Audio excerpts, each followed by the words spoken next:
Правильно расставить интонацию, передать эмоции, раскрыть образ – задача не из легких. Над этим 20-летний Роберт Миннулин работает каждый день.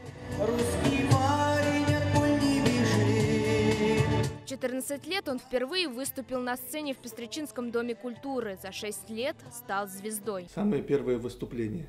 Я там стою очень маленький, такой весь стеснительный, у меня ноги дрожат. Я очень волновался. После школы хотел стать поваром, вспоминает Роберт, но по совету родителей поступил в музыкальный колледж. Будущего абитуриента вдохновила преподаватель академического вокала Раида Ермохина. В своем ученике она отмечает прекрасный слух, вокальное чутье и полную самоотдачу. Про таких детей обычно говорят поцелованный Богом.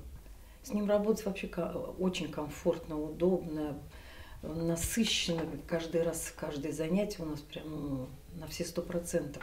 Не надо 100 раз говорить ему ни о чем. Ему один раз скажешь замечание, он уже не повторит эту ошибку. Его понимание, его глаза, вот это сразу пытается понять, что от него хотят. На премию Шаляпина Роберт заявился по совету педагога. Из всех претендентов он оказался самым молодым. Как отмечает третий курсник, главное на сцене – это не только вокал, но и харизма. Вот если ты поешь варяжского гостя, то ты должен ощущать себя варяжским гостем. Не ты уже поешь на сцене, а твой персонаж. Где-то нужно понизить голос, немножко убавить его, где-то нужно громко спеть, где-то нужно изобразить плач, где-то молитву.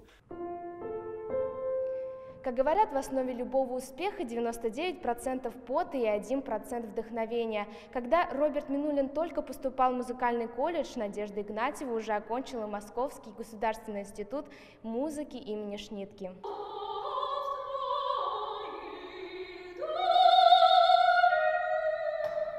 Петь Надежда начала с пеленок. Интерес к музыке зародился, когда дома появилась пианино. Солистка Государственного камерного хора считает, труд невозможен без дисциплины. Творчество требует постоянного упорства. У многих вокалистов достаточно непростой путь творческий, потому что очень большая конкуренция, очень много желающих петь.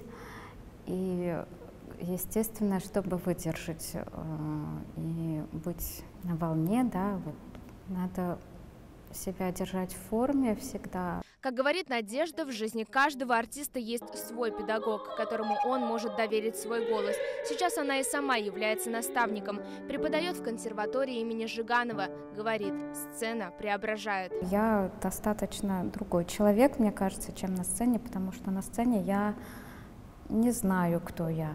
Ну, себя не чувствую, допустим, да, я где-то стараюсь быть в произведении. В премии именитого оперного исполнителя решила поучаствовать для себя, однако высокий артистизм и большая работа над собой дали свои плоды.